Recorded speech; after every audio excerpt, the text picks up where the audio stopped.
Hello everyone, how are you all? I hope you all are fine.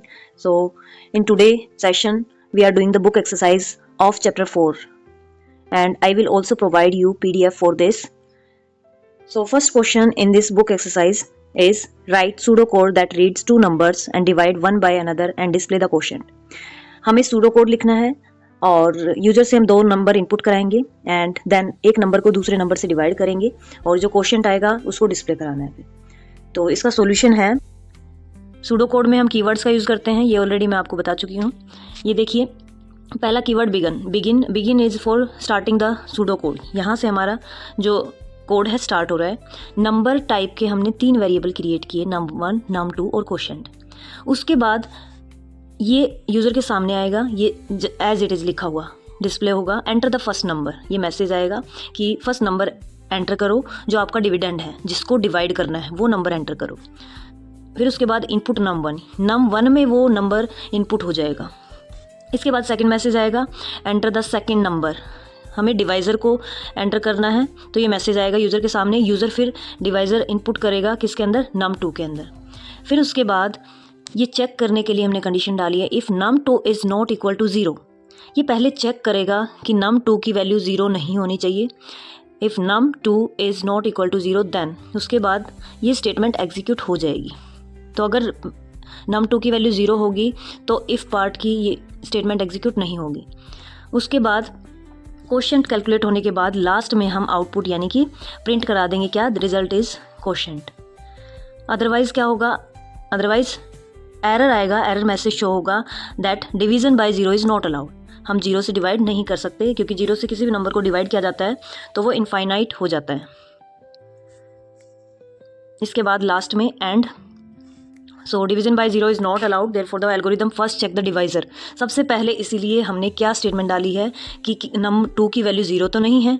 ये ऊपर हमने दिया है, देखो, क्या num2 की वैल्यू 0 तो नहीं है। If num2 is not equal to 0, अगर num2 की वैल्यू 0 नहीं होगी तो ही क्वोशिएंट कैलकुलेट करेंगे हम, अदरवाइज एरर मैसेज देंगे ये। तो ये बिल्कुल परफेक्टली वर्क करेगा। सेकंड क्वेश्चन है, 2 friends decide who gets the last slice of a cake by flipping a coin 5 times। 2 friends हैं, उनको डिसाइड करना है कि लास्ट स्लाइस केक की कौन खाएगा, और वो कैसे डिसाइड करेंगे, कॉइन को थ्रो करेंगे 5 बार। The first person to win 3 flips wins the cake.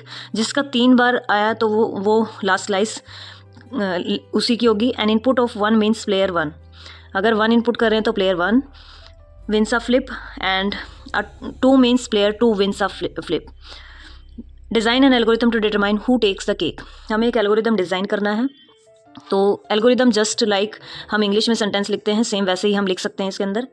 तो पहला स्टेप हमने दिया है start, then second step is set player 1 equals to 0। Player 1 की वैल्यू 0 कर दी, प्लेयर 2 की वैल्यू 0 कर दी।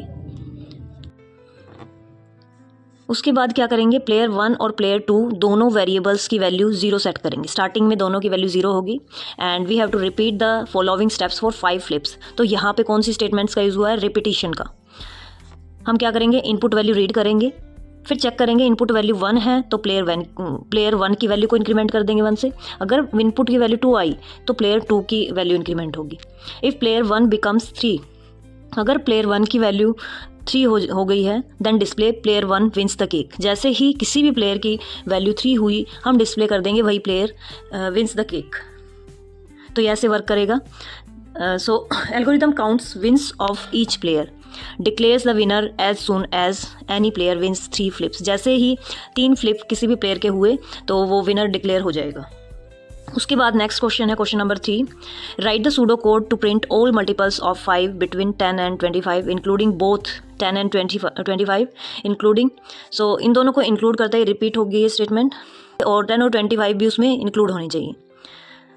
तो फर्स्ट लाइन वही सेम रहेगी सूडो कोड की, begin, and next statement is 4 number from 100 to 25 step 5। तो हमें क्या करना है, ये एक लूप लगाया है, for loop for repeating the same task, number from 10 to 25। हमें क्या करना है, नंबर स्टार्ट करना है 10 से, फिर स्टेप वैल्यू 5 का क्या मतलब है, हर बार हमें 5 से इंक्रीमेंट करना है। पहले नंबर की वैल्यू प्रिंट होगी 10, उसके बाद 15, उसके बाद 20 और उसके बाद लास्ट में 25 एंड लास्ट में एंड ऑफ फोर लूप और फिर लास्ट में बिल्कुल प्रोग्राम का एंड। ये ऐसे वर्क करेगा pseudo code. The loop checks every number between 10 and 25, prints only those divisible by 5, और उन्हीं को प्रिंट करेगा ये सिर्फ जो 5 से डिविजिबल है, क्योंकि हम हर बार 5 से इंक्रीमेंट कर रहे हैं वैल्यू को। उसके बाद नेक्स्ट क्वेश्चन है, give an example of a loop that is to be executed a certain number of times. हमें किसी भी एक लूप का एग्जाम्पल देना है जो एक सर्टेन नंबर ऑफ टाइम्स के लिए चले, यानी कि इनफाइनाइट नहीं होना चाहिए, वो कहीं ना कहीं स्टॉपिंग वैल्यू होनी चाहिए उसकी। तो यहाँ पर देखिए फर्स्ट स्टेप क्या है, स्टार्ट। सेकंड स्टेप, हमें एक काउंटर वेरिएबल लेना है जो लूप को चलाएगा। यहाँ पर हमने आई वेरिएबल लिया है और उसकी स्टार्टिंग इनिशियल वैल्यू हमने दे दी है 1।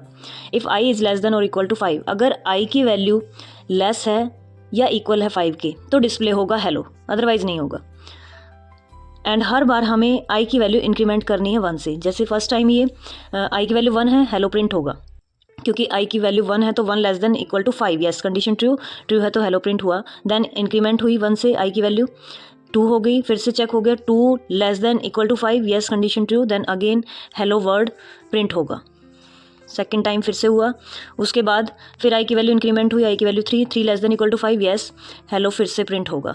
तो 3 के लिए थर्ड टाइम हेलो प्रिंट हुआ, ऐसे ही 5 के लिए फिफ्थ टाइम हेलो प्रिंट होगा। फिफ्थ के बाद जैसे ही आई की वैल्यू 6 होगी, 6 is less than equal to 5, यहाँ पर कंडीशन हो गई फॉल्स, क्योंकि 6 ना ही तो लेस है और ना ही 6 5 के इक्वल है, यहाँ पे कंडीशन फॉल्स हुई तो ये लूप से बाहर। एंड इसके बाद नेक्स्ट स्टेप एग्जीक्यूट होगा। अब रिपीटिशन यहाँ पर बंद हो जाएगा, देन स्टॉप। तो ये total 5 times hello world print होगा। तो एक फाइनाइट नंबर ऑफ टाइम्स ये लूप एग्जीक्यूट हुआ है। So loop execute exactly 5 times, so it is a fixed iteration loop. Next question is, suppose you are collecting money for something, you need rupees 200 in all. You ask your parents, uncles, aunts or grandparents. Different people may give either rupees 10, rupees 20 or rupees 50. You will collect it, the total becomes 200. Write the algorithm. आपको इसके लिए algorithm लिखना है। आपको 200 रुपये की ज़रूरत है और आपने अपने पेरेंट्स, अंकल, आंट सभी से मांगे पैसे। And different people may give either, और सभी लोग आपको 10 का कॉइन दे सकते हैं, 20 या फिर 50। And you have to collect till the total become, और जब तक आपको कलेक्ट करना है ये, जब तक 200 नहीं हो जाते हैं आपके पास। तो इसी के लिए एल्गोरिदम बनाना है। तो पहली स्टेटमेंट क्या होगी इसके लिए, first statement step 1 start. Second, first of all total amount की वैल्यू हम 0 सेट कर देंगे। उसके बाद हम यहाँ पर लूप का यूज़ करेंगे जब तक टोटल अमाउंट की वैल्यू लेस देन या इक्वल टू 200 रहेगी। We have to read amount given, हर बार हमें अमाउंट रीड करनी है, यानी कि इनपुट लेनी है यूज़र से। ऐड अमाउंट टू टोटल, और जो भी अमाउंट यूज़र डालता है उसको ऐड करना है किसमें, टोटल अमाउंट में। And we have to repeat this step number 3 until we reach to the value 200. Display total amount collected, last में जैसे ही 200 वैल्यू हो जाएगी ये लूप से बाहर आएगा और फिर उसके बाद रिपीट होना बंद हो जाएगा एंड डिस्प्ले हो जाएगी total amount value and last में stop. So this algorithm keeps collecting money until the required amount is reached. This is very simple algorithm. Next question is question number 6. Write the pseudocode to print the bill depending upon the price and quantity of an item.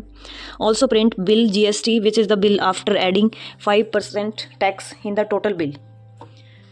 हमें क्या करना है, bill को print कराना है and ये depend करेगा किस पर, प्राइस पे और कितनी क्वांटिटी में हमने उसको आइटम को, किसी भी आइटम को परचेज़ किया है, उस आइटम का प्राइस और क्वांटिटी।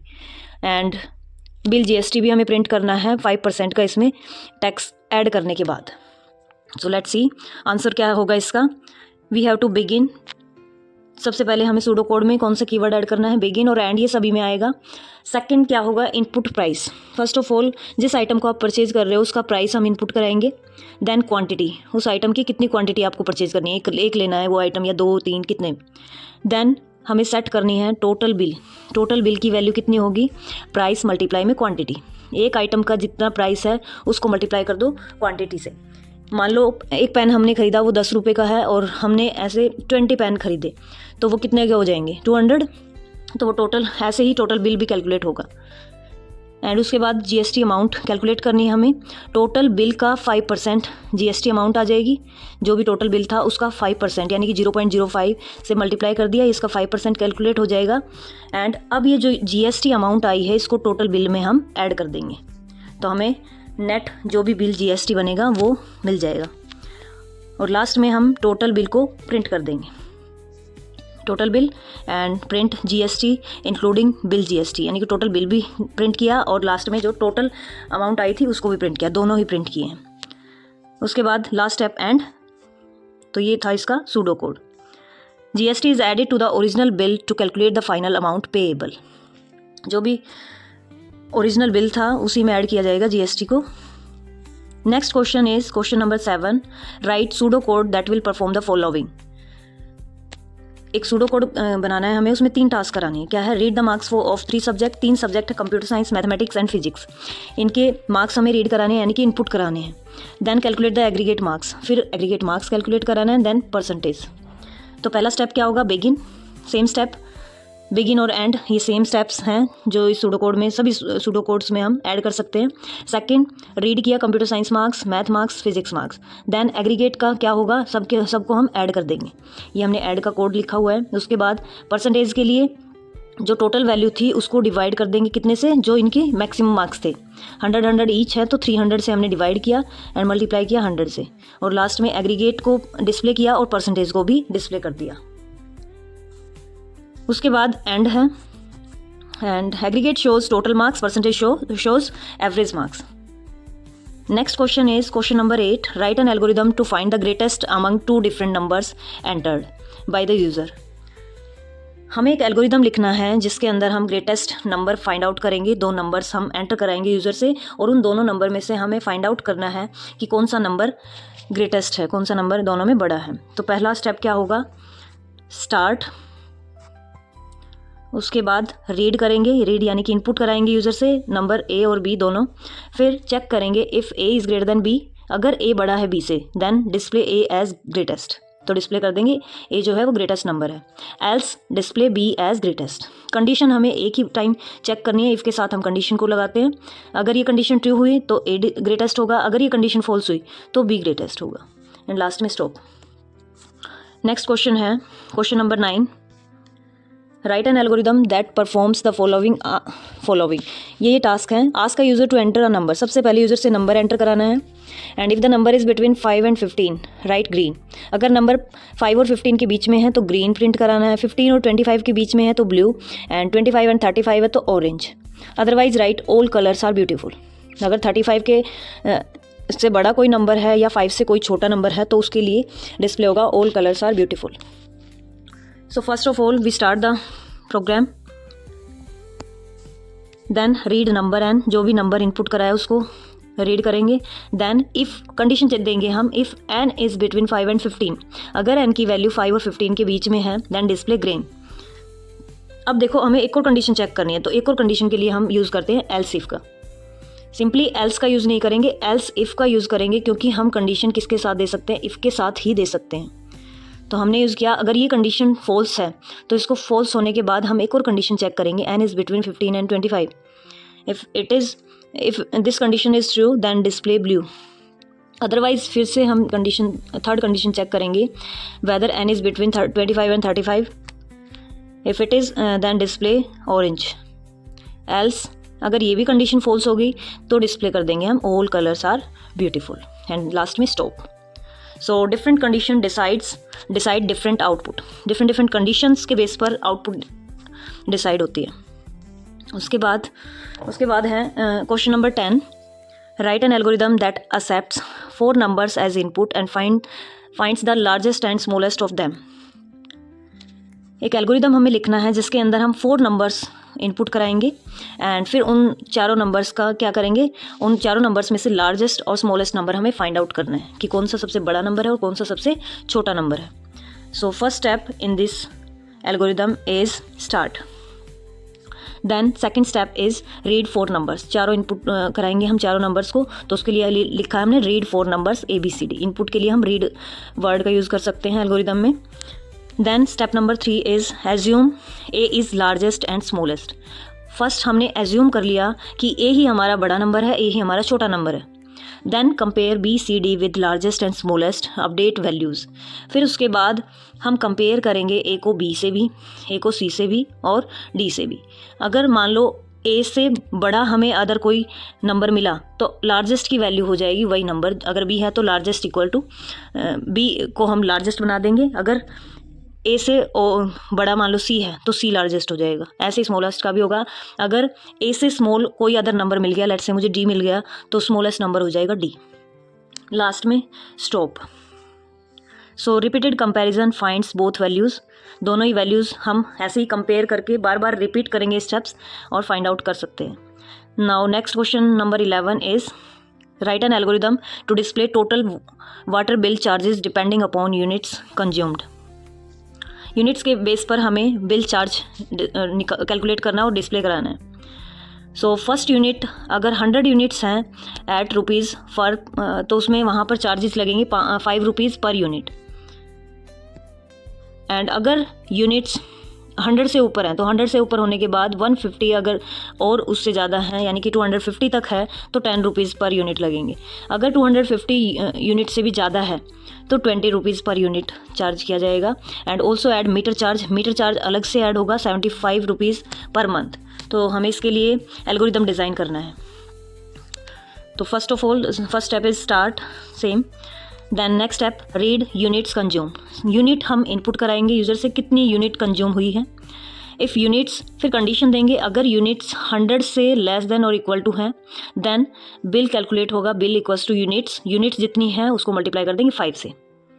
एल्स इफ अगर units less than equal to यानी कि लेस देन नहीं है, देखो जो स्टेप नंबर 3 था हमारा, अगर ये फॉल्स हुआ, यूनिट 100 से कम और 100 के बराबर नहीं है तो यानी कि 100 से ज़्यादा होंगी, लेकिन कितनी ज़्यादा हैं 250 से कम है या उसके बराबर हो तो कैलकुलेट होगा इस रेट पे।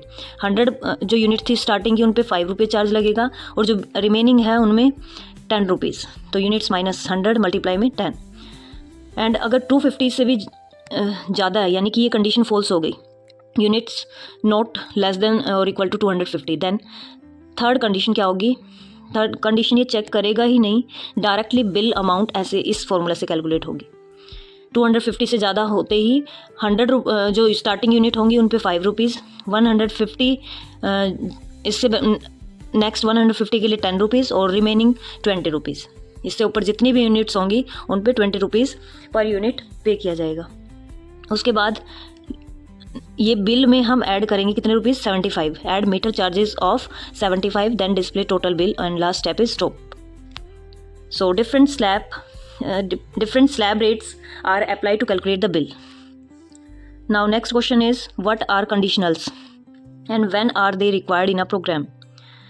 So conditionals are the decision making statements that execute different instructions based on conditions. Conditionals क्या हैं? डिसीजन मेकिंग स्टेटमेंट्स होती हैं ये जो एग्जीक्यूट करती हैं डिफरेंट इंस्ट्रक्शंस को, किसके बेस पर? कंडीशन के बेस पर। They are required when a program must respond differently for different inputs.